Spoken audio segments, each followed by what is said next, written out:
Hi friends, இன்றைக்கி நம்ம என்ன டாபிக் பார்க்க போகிறோம்னு பார்த்தீங்க அப்படின்னா DBMSல டொமைன் கன்ஸ்ட்ரெயின்ட்ஸ் அப்படின்னா என்னன்றதை பற்றி தான் பார்க்க போகிறோம். வாங்க அது எப்படின்றது டீட்டெயிலே பார்க்கலாம். கன்ஸ்ட்ரெயின்ட்ஸ் அப்படின்னா ஃபஸ்ட்டு என்னென்னு பார்த்தீங்க அப்படின்னா ரூல் அப்படின்னு சொல்லுவோம். கன்ஸ்ட்ரெயின் அப்படின்னா ரூல்ஸ் ஆர் லிமிட்டேஷன் அப்படின்னு நம்ம சொல்லுவோம். அப்போ இந்த ரூல் ஆர் லிமிட்டேஷனை நம்ம எங்கே யூஸ் பண்ணுவோம்னு பார்த்தீங்க அப்படின்னா டேட்டா பேஸில் நம்ம யூஸ் பண்ணுவோம். அந்த டேபிளுக்கு நம்ம இந்த கன்ஸ்ட்ரெயின்ஸ் நம்ம அசைன் பண்ணுவோம். அது டேபிள் லெவல்லே நம்ம அசைன் பண்ணிக்கலாம், டொமைன் லெவல்லே அதாவது காலம் லெவல்லே நம்ம அந்த கன்ஸ்ட்ரெயின் அப்ளை பண்ணிக்கலாம். இப்போ நம்ம பார்க்க போகிறது என்னன்னு பார்த்தோம்னா டொமைன் லெவல் கன்ஸ்ட்ரெயின், அதாவது காலம் லெவல் கன்ஸ்ட்ரெயின் தான் நம்ம பார்க்க போகிறோம். ஓகே, இந்த கன்ஸ்ட்ரெயின் யூஸ் பண்ணுறதுனால நமக்கு என்ன ஒரு பெனிஃபிட் அப்படின்னு பார்த்தோம்னா டேட்டா கன்சிஸ்டன்சியாக இருக்கிறதுக்காகவும், இன்அக்யூரேட் டேட்டா டேட்டா பேஸில் விழாமல் இருக்கிறதுக்காகவும், டூப்ளிகேஷன் அக்கறாகாமல் இருக்கிறதுக்காகவும், ஒரு ப்ராப்பரான வேலை டேட்டாவை ஸ்டோர் பண்ணுறதுக்காக தான் இந்த கன்ஸ்ட்ரெயின் அப்படிங்கிற ஒரு கான்செப்டே கொண்டு வரப்பட்டுச்சு. ஓகேவா, இந்த கன்ஸ்ட்ரெயின் டிஃப்ரெண்ட் லெவல் ஆஃப் மெத்தடில் யூஸ் பண்ணுறாங்க. அதில் நம்ம யூஸ் பண்ணக்கூடிய ஒன் ஆஃப் த கன்ஸ்ட்ரெயின் தான் எதுன்னு பார்த்தீங்கன்னா டொமைன் கன்ஸ்ட்ரெயின் அப்படின்றது. இந்த டொமைன் அப்படிங்கிறதுக்கு என்ன மீனிங் பார்த்தீங்க அப்படின்னா அட்ரிபியூட்ஸ் அப்படின்னு நம்ம சொல்லுவோம், ஆர் காலம். அட்ரிபியூட்ஸ் ஆர் காலம். இந்த டொமைன் அப்படிங்கிறது ஒரு டேபிள் இருக்குது அப்படின்னா இதான் ஒரு டேபிள்னு வச்சுக்கோங்க. இந்த டேபிளில் ரோஸ் அண்ட் காலம் வைஸ் நமக்கு இருக்கும். இதெல்லாம் என்னென்னு பார்த்தீங்க அப்படின்னா ரோ அப்படின்னு நம்ம சொல்லுவோம். வெர்டிக்கலாக இருக்குது இல்லையா, இது எல்லாமே நமக்கு என்னென்னு சொல்லுவோம்னு பார்த்தீங்க அப்படின்னா காலம் அப்படின்னு நம்ம சொல்லுவோம். இந்த காலமில் தான் நம்ம என்ன பண்ண போகிறோம்னு பார்த்தீங்கன்னா ரெஸ்ட்ரிக்ஷன் நம்ம வைக்க போகிறோம், செட் ஆஃப் ரூல்ஸ் நம்ம அப்ளை பண்ண போகிறோம். ஓகேவா, அதைத்தான் நம்ம என்னென்னு சொல்கிறோம் அப்படின்னா டொமைன் கன்ஸ்ட்ரெயின்ட்ஸ் அப்படின்னு நம்ம சொல்கிறோம். அப்போ என்ன மாதிரியான ஒரு ரூல் எல்லாம் அதில் கொண்டு வர போகிறோம் அப்படிங்கிறத சம் டைப்பில் மூலமாக நான் எக்ஸ்பிளைன் பண்ணேன். டோட்டலாக பார்த்தீங்க அப்படின்னா 7 டைப் ஆஃப் டொமைன் கொடுத்துருக்கோம். இப்போ இந்த 7 டைப் ஆஃப் கன்ஸ்ட்ரெயின்லையும் கன்ஸ்ட்ரெயின்ஸ் யூஸ் பண்ணியிருக்காங்க அப்படிங்கிறத பற்றி இப்போ நம்ம டீட்டெயிலாக ஒன் பை ஒன்னாக பார்ப்போம். இப்போ டேட்டா டைப்னு எடுத்துக்கிட்டோம் அப்படின்னா நார்மலாக நம்ம C++ல என்ன சொல்லுவோம், இன்டிஜர், ஃப்ளோட்டு, கேரக்டர் அப்படின்னு சொல்லுவோம்ல, அதெல்லாம் டேட்டா டைப்னு சொல்லுவோம். அதே போல் ஒரு டேபிள் எடுத்துக்கிட்டோம் அப்படின்னா அந்த டேபிளில் காலம் லெவலில் நம்ம டேட்டா டைப் செட் பண்ணுவோம் இல்லையா. இப்போ ஃபார் எக்ஸாம்பிள் இது ஃபஸ்ட்டு காலம் ரிஜிஸ்டர் நம்பர் அப்படின்னு வைக்கிறோம், செகண்ட் காலம் நேம் அப்படின்னு சொல்லி வைக்கிறோம்னு வச்சுக்கோங்க. இப்போ இந்த ரிஜிஸ்டர் நம்பர்ன்றது கண்டிப்பாக என்ன டேட்டா டைப்புக்குள்ளே தான் வரும், இன்டீஜர் அப்படிங்கிற டேட்டா டைப்பு கீழே வரும். இப்போ நேம்னு எடுத்துக்கிட்டோம் அப்படின்னா கேர் அப்படின்ற டேட்டா டைப்பு கீழே வரும். இதே நம்ம DBMSன்னு வரும்போது நேம் அப்படிங்கிற டேட்டா இருக்குது அப்படின்னா இதுக்கு டேட்டா டைப் என்னவா இருக்குன்னு பார்த்தீங்கன்னா வார்கேர் அப்படின்னு சொல்லிட்டு இருக்கும். சரிங்களா, இந்த வார்கேர் என்ன பண்ணுவோன்னு பார்த்தீங்கன்னா ஸ்ட்ரிங் டைப்பை மட்டும்தான் ஒன்லி அக்செப்ட் பண்ணும். எதை அக்செப்ட் பண்ணணும், ஸ்ட்ரிங் டைப்பை மட்டும்தான் அக்செப்ட் பண்ணணும். இதுவே இன்டீஜர் அப்படின்னு சொல்லி கொடுத்தோம் அப்படின்னா இது என்ன பண்ணும், இந்த மாதிரி டேட்டா டைப் கொடுத்தோம் அப்படின்னா என்ன பண்ணும் பார்த்தீங்கன்னா ஒன்லி நம்பர் கேரக்டர் மட்டும்தான் என்ன பண்ணும், நம்பரை மட்டும்தான் அக்செப்ட் பண்ணும், அதாவது டிஜிட்டை மட்டும்தான் ஒன்லி அக்செப்ட் பண்ணும். ஓகேவா, ஸோ இந்த மாதிரி டேட்டாவை மட்டும்தான் அக்செப்ட் பண்ணும். ஸோ இது எல்லாம் எதுக்குள்ள வரும்னு பார்த்தீங்கன்னா இந்த டேட்டா டைப் கன்ஸ்ட்ரெயின் அப்படிங்கிற டொமைனு கீழே வரும். சரிங்களா, இதை சொல்கிறது என்னென்னு பார்த்தீங்க அப்படின்னா டேட்டா டைப் கன்ஸ்ட்ரெயின் அப்படின்னு சொல்கிறது. செகண்ட் ஒன் பார்த்தீங்க அப்படின்னா லென்த்து கன்ஸ்ட்ரெயின்.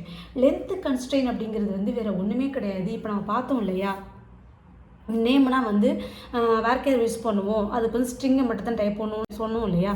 அதையே லென்த்துன்னு வரும்போது அந்த வேர்கேர் பக்கத்தில் ஒரு 10 அப்படின்னு சொல்லிட்டு நான் உள்ள வேல்யூ கொடுக்குறேன் அப்படின்னா இப்போ இதுக்கு என்ன மீனிங்னா இந்த 10 கேரக்டர்ஸ்குள்ளே மட்டும்தான் நம்ம என்ன பண்ண முடியும், ஸ்ட்ரிங்கை நம்ம கொடுக்க முடியும் அப்படின்னு அர்த்தம். அப்போ நான் ஒரு நேம் டைப் பண்ணுறேன் அப்படின்னா அப்போ அப் டு 10 கேரக்டர்ஸ் வரையும் தான் அந்த நேம் அக்செப்ட் பண்ணிக்கும். அதுக்கு மேலே நம்ம என்ன பண்ண முடியாது, நேம் டைப் பண்ண முடியாது. அந்த மாதிரியான ஒரு லிமிட்டேஷன் இந்த லென்த்தில் செட் பண்ணியிருப்பாங்க. ஸோ இதான் என்னென்னு பார்த்தீங்கன்னா லென்த்து கன்ஸ்ட்ரெயின். இதே மாதிரி நம்ம இன்டிஜருக்கும் வச்சுக்கலாம். நம்ம என்ன மாதிரி என்ன டேட்டா டைப் யூஸ் பண்ணுறோமோ எல்லாத்துக்கும் இந்த மாதிரி நம்ம லென்த்தை நம்ம டிசைட் பண்ணிக்கலாம். ஓகேவா, அதை பற்றி சொல்கிறது இந்த லென்த்து கன்ஸ்ட்ரெயின் அப்படின்னு சொல்கிறது. தேர்ட் ஒன் என்னென்னு பார்த்தீங்க அப்படின்னா ரேஞ்சு கன்ஸ்ட்ரெயின். இந்த ரேஞ்சு கன்ஸ்ட்ரெயின் அப்படிங்கிறது என்னென்னு பார்த்தீங்க அப்படின்னா இப்போது நான் இதுக்கு டெசிமல் வேல்யூ ஒன்று நான் வைக்கிறேன்னு வச்சுக்கோங்க. டெசிமல் 5,2 அப்படின்னு சொல்லிட்டு ஒரு ரேஞ்ச் இங்கே நான் கொடுத்துட்றேன். டெசிமலில் கொடுத்து ரேஞ்ச் இங்கே நான் செட் பண்ணிட்டேன் அப்படின்னா இது ஒன்லி என்ன தான் எடுக்கும், decimal value up to 5 characters வரையும் எடுத்துக்கும். அது போக 2 டெசிமல் பிளேசஸை நம்ம அக்செப்ட் பண்ணிக்கும். ஸோ அந்த மாதிரி கொடுக்குறது தான் ரேஞ்ச் கன்ஸ்ட்ரெயின் அப்படிங்கிறது. டெசிமலில் நம்ம வந்து உள்ளே மென்ஷன் பண்ணாமல் விட்டுட்டோம் அப்படின்னா நம்ம எவ்வளோ வேணாலும் ரேஞ்சஸ் வந்து எடுத்துகிட்டு போவோம். அதையே ஒரு லிமிட்டேஷன் வச்சு நம்ம செட் பண்ணோம் அப்படின்னா இது வந்து அப் டு 5 கேரக்டர்ஸ் வரையும் அக்செப்ட் பண்ணிவிட்டு 2 டெசிமல் பாயிண்ட் வரையும் நம்ம என்ன பண்ணிக்கலாம், செட் பண்ணிக்கலாம். ஸோ அந்த மாதிரி இருக்கிறத வந்து நம்ம ரேஞ்ச் கன்ஸ்ட்ரெயின் கீழே வரும். நெக்ஸ்ட் ஒன்று வந்து நல்லபிலிட்டி. நல்லபிலிட்டி அப்படிங்கிறது என்னென்னு பார்த்தீங்கன்னா, இப்போ நான் வந்து ஒரு நேம் அப்படின்னு சொல்லிட்டு ஒரு டேட்டா ஒரு வேரியபிள் க்ரியேட் பண்ணிவிட்டு இது பக்கத்துலேயே நாட் நல் அப்படின்னு செட் பண்ணுறேன்னு வச்சுக்கோங்க. இந்த நேமை வந்து கண்டிப்பாக நம்ம நாட்டு நல்லுன்னு அப்படின்னா எம்டி இல்லைன்னு அர்த்தம். நீ டேட்டாவை உள்ளே என்ட்ரு பண்ணும்போது கண்டிப்பாக நீ என்ட்ரு பண்ணியே ஆகணும். டேட்டாவை நம்ம வந்து எம்டியாக விட முடியாது. இந்த நாட் நல் அப்படிங்கிற அந்த லிமிட்டேஷன் செட் பண்ணிட்டோம் அப்படின்னா இந்த நேம் அப்படிங்கிற ஃபீல்டுக்கு பக்கத்தில் நம்ம வந்து ஏதாவது நம்ம நேம் டைப் பண்ணியே ஆகணும். எம்டியாக விட்டோம் அப்படின்னா எரர் அடிச்சிடும். இன்கேஸ் இந்த நேமு பக்கத்தில் நல்லுன்னு மட்டும் செட் பண்ணியிருந்தோம் அப்படின்னா நம்ம அஸ்யூஸ்வலாக என்ன பண்ணிக்கலாம், அந்த நேமுக்கு நம்ம வந்து எம்டியாக கூட நம்ம ஃபில் பண்ணாமல் விட்டாலும் அக்செப்ட் பண்ணிக்கும் டேட்டாவை. பட் நாட்டு நல்லுன்னு செட் பண்ணிட்டோம் அப்படின்னா கம்பல்சரி நம்ம நேம் வந்து என்ட்ரு பண்ணியே ஆகணும். ஸோ இந்த மாதிரியான லிமிட்டேஷன் செட் ஆகிறது எதுலேயும் பார்த்தீங்கன்னா நல்லபிலிட்டி கன்ஸ்ட்ரெயின் அப்படிங்கிறதுல செட் ஆகும். அடுத்தது பார்த்தீங்கன்னா யூனிக் கன்ஸ்ட்ரெயின். யூனிக் கன்ஸ்ட்ரெயின் அப்படிங்கிறது என்னென்னு பார்த்தீங்கன்னா வேரியபிளுக்கு கீழே ஃபார் எக்ஸாம்பிள் இப்போ ரிஜிஸ்டர் நம்பர் அப்படின்னு ஒரு வேரியபிள் நேம் க்ரியேட் பண்ணிவிட்டு இதுக்கு பக்கத்தில் யூனிக் அப்படின்னு சொல்லிட்டு ஒரு கன்ஸ்ட்ரெயின்ஸ் செட் பண்ணுறேன். யூனிக் அப்படின்னு சொல்லிட்டு ஒரு கன்ஸ்ட்ரெயின்ட் செட் பண்ணும்போது எனக்கு இந்த ரிஜிஸ்டர் நம்பர் வந்து டூப்ளிகேஷன் இல்லாமல் தான் எனக்கு வந்து ரெக்கார்டை வந்து உள்ள அலோவ் பண்ணணும். ஓகேவா? அதுக்கு தான் அந்த யூனிக்ன்றது தனித்துவமாக தெரியணும், டூப்ளிகேஷன் இல்லாமல் இருக்கணும்.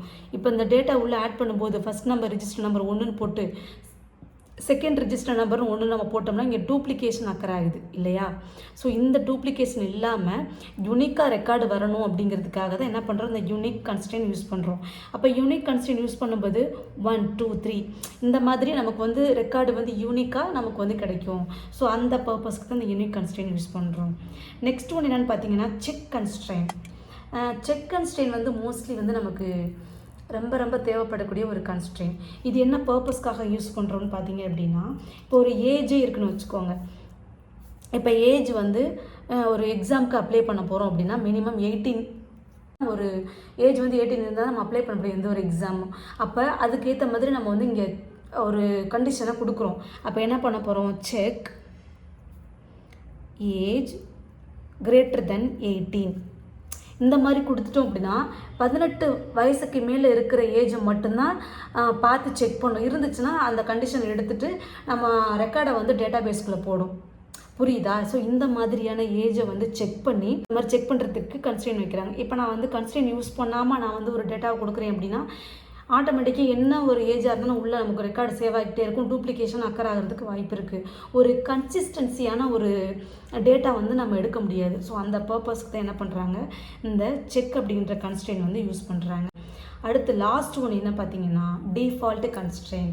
இப்போ நார்மலாக ஒரு வேரியபிள் இருக்குது நேம் அப்படின்னா இது பக்கத்துலேயே டிஃபால்ட் அப்படின்னு நம்ம கொடுத்துட்டோம் அப்படின்னா நம்ம டேட்டா என்ட்ரு பண்ணாலும் சரி என்ட்ரு பண்ணாமல் விட்டாலும் சரி டிஃபால்ட்டாக என்ன எடுத்துக்கும், 0ன்னு எடுத்துக்கும் டேட்டாவை. ஓகேவா? இப்போ இந்த ஃபஸ்ட் செகண்ட் காலத்தை நான் எம்டியாக விட்டுட்டு அடுத்த காலமை டைப் பண்ணுறேன் அப்படின்னா இங்கே இது 0ன்னு நான் எடுத்துக்கும். அதுதான் என்னென்னு பார்த்தீங்கன்னா டிஃபால்ட்டு கன்ஸ்ட்ரெயின் அப்படின்னு அர்த்தம். மொத்தம் டொமைனில் இந்த 7 டைப் ஆஃப் கன்ஸ்ட்ரெயின்ட் இருக்குது. இந்த 7 டைப் ஆஃப் கன்ஸ்ட்ரெயின்ட் என்ன ஒர்க் பண்ணுது அப்படிங்கிறத பற்றி இப்போ நான் உங்களுக்கு டீட்டெயிலாக எக்ஸ்பிளைன் பண்ணிட்டேன். ஸோ இந்த கன்ஸ்ட்ரெயின் எல்லாமே வந்து ஒரு டேபிள் க்ரியேட் பண்ணி அந்த டேபிளில் எப்படி இந்த கன்ஸ்ட்ரெயினை வந்து நம்ம அசைன் பண்ணுறது, அது எப்படி ஒர்க் ஆகுது அப்படிங்கிறத பற்றி நெக்ஸ்ட் கிளாஸில் உங்களுக்கு நான் டீட்டெயிலாக சொல்கிறேன். இப்போ இந்த கிளாஸ் உங்களுக்கு பிடிச்சிருந்தது அப்படின்னா லைக் பண்ணுங்கள், டவுட் இருந்ததுன்னா கமெண்ட் பண்ணுங்கள், சப்ஸ்கிரைப் பண்ணுங்கள். தேங்க்யூ.